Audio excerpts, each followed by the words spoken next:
Hello students, myself Maushmi Bhattacharya from Sheth Vidya Mandir English High School CBSE Vasai.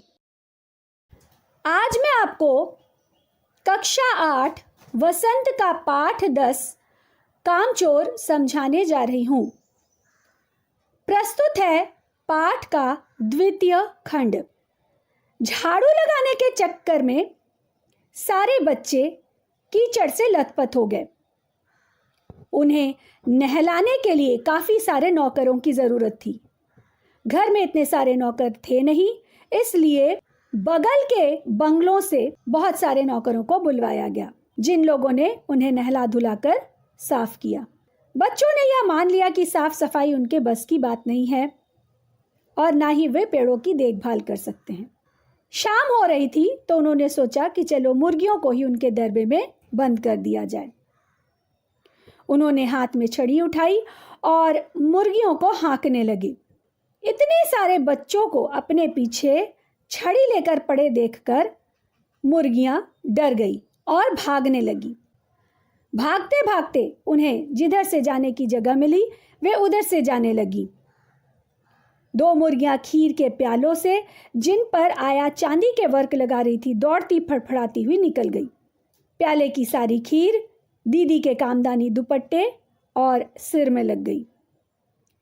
एक बड़ा सा मुर्गा अम्मा के खुले हुए पानदान में कूद पड़ा और कत्थे चूने से लुथड़े हुए पंजे लेकर नानी अम्मा की सफेद दूध जैसी चादर पर छापे मारता हुआ निकल गया। एक मुर्गी दाल की पतीली में छपाक कर गिरी और मोरी में इतनी तेजी से फिसली कि सारी कीचड़ मौसी जी के मुंह पर पड़ी, जो बैठी हुई हाथ मुंह धो रही थी। मुर्गियां इधर उधर सब जगह घर में चारों तरफ दौड़ रही थी। एक भी अपने दरबे में जाने के लिए राजी नहीं थी। किसी को सूझी कि भेड़ें आई हुई है, उन्हें भी लगे हाथों दाना खिला दिया जाए। दिन भर की भूखी भेड़ें दाने का सूप देखकर सब के सब बच्चों की तरफ झपटी। वे तख्तों पर चढ़ गई। उन्हें सिर्फ दाने की सूप ही नजर आ रही थी। वे पलंगों को फलांगती, बर्तन लुढ़काती साथ साथ चढ़ गई। तख्त पर बानी दीदी का दुपट्टा फैला हुआ था, जिस पर गोखरी, चंपा, सलमा सितारे रखकर बड़ी दीदी मुलगानी बुआ से कुछ बता रही थी। भेड़ें सब चीज रौंदती हुई मेंगनों का छिड़काव करती हुई दौड़ गई। उन्हें तो सिर्फ अपने खाने की तरफ नजर थी। जब वे दौड़ती हुई वहां से गुजर गई तो ऐसा लगा जैसे जर्मनी की सेना टैंकों और बम्बारों सहित उधर से छापा मारकर गुजर गई हो। जहां जहां से सूप गुजरा, भेड़ें शिकारी कुत्तों की तरह गंध सूंघती हुई हमला करती गई। हज्जन माँ पलंग पर दुपट्टे से मुंह ढके सो रही थी। सपने में वह महलें देख रही थी। जैसे ही भेड़ें उनके पास से गुजरी तो वो डर कर मारो मारो चीखने चिल्लाने लगी। भेड़ें तरकारी वाली की टोकरी के ऊपर भी टूट पड़ी। वह अपनी टोकरी का बचाव करने के लिए उठ खड़ी हुई और भेड़ों को मारने की कोशिश करने लगी, परंतु भेड़ के शरीर में इतनी रुइयां होती हैं कि उन्हें मारो तो ऐसा लगता है कि हम तकिए पर मार रहे हैं। उन्हें जरा भी चोट नहीं लगती है। कुछ ही देरों में भेड़ों ने छिलकों समेत सारी सब्जी खा ली। इधर बच्चों ने कोहराम मचा रखा था। दूसरी तरफ कुछ बच्चे और थे जिन्हें रात में खाना न मिलने की धमकी मिल चुकी थी, इसलिए वे भैंसों का दूध दुहाने के लिए निकल पड़े। धुली बेधुली बाल्टी लेकर 8 हाथ 4 थनों पर पिल पड़े। जब सब एक साथ दूध दुहाने के लिए निकल गए तो भैंस भी डर गई।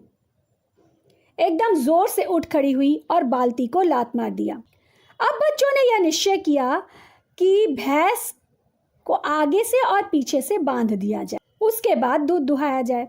झूले की रस्सी को उतारा गया और उसके पैरों को बांधा गया। पीछे के 2 पैर चाचा जी की चारपाई से बांधे गए और आगे के 2 पैर को बांधने की कोशिश हो ही रही थी कि भैंस एकदम चौकन्नी हो गई। उसे लगा कि उसके साथ कुछ गलत हो रहा है।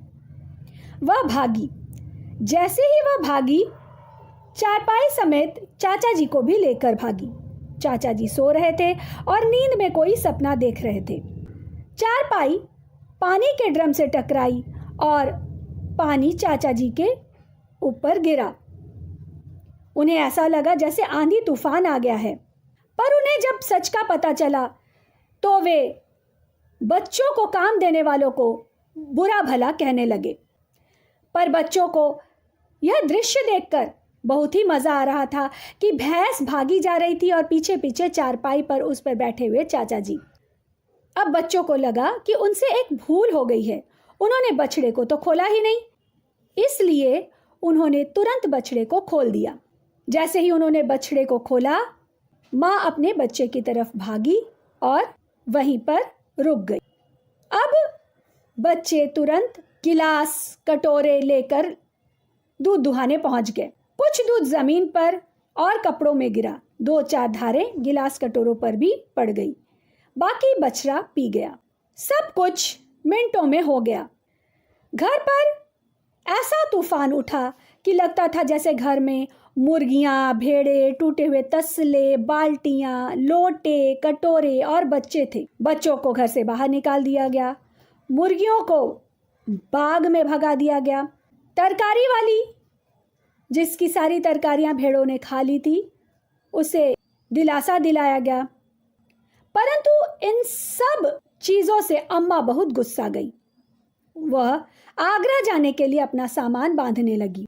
उन्होंने अब्बा से कहा कि या तो घर पे बच्चे काम करेंगे या मैं रहूंगी। अब्बा ने सब बच्चों को एक लाइन से खड़ा कर किया और सबको बहुत डांट पिलाई।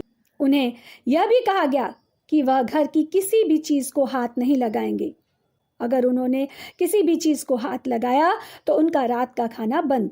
बच्चों ने सोचा कि इन बड़ों को किसी भी चीज़ में चैन नहीं मिलता है। जब देखो तब हमें डांटते ही रहते हैं। हमारी कोई भी काम उन्हें पसंद नहीं आती है। इसलिए उन्होंने यह निश्चय किया कि काम चोरी ही सबसे बेहतर उपाय है। वे अब कोई भी काम नहीं करेंगे। इस पाठ से हमें यह सीख मिलती है कि धनी वर्ग जो अपने यहाँ हर काम के लिए नौकर रख लेता है और बच्चों को कुछ नहीं सिखाता, उन्हें ऐसा नहीं करना चाहिए। भले ही हम अमीर हो या गरीब, हमें खुद का काम करने की आदत होनी चाहिए। अगर हम स्वयं अपना काम करेंगे तो हम उन कामों को करना सीख जाएंगे। और अगर किसी दिन ऐसी परिस्थिति आई कि हमें अपना काम स्वयं करना पड़ा, घर में नौकर चाकर नहीं रहे, जैसे कि आजकल की परिस्थिति चल रही है, इस महामारी के डर से घर में नौकरों का आना जाना बंद है। सब काम घर के लोग ही करते हैं। इन सारी परिस्थितियों में अगर हम काम करना जानते हैं तो हमें कोई भी परेशानी नहीं होगी। हम अपना काम स्वयं कर लेंगे। परंतु इसके लिए हमें बचपन से ही काम करना आना चाहिए। इसलिए आप बच्चे भी अपना काम स्वयं करें। छोटे छोटे काम जिन्हें आप खुद कर सकते हैं, माता पिता के भरोसे ना रहें और खुद अपना काम करने की कोशिश करें। इससे आपके माता पिता की भी मदद हो जाएगी और आप भी उन कामों को करना सीख जाएंगे। पाठ से सीख लेकर अपने जीवन में उतारने की कोशिश करें। हमारे पाठ का 2य खंड यहीं पर समाप्त होता है। धन्यवाद।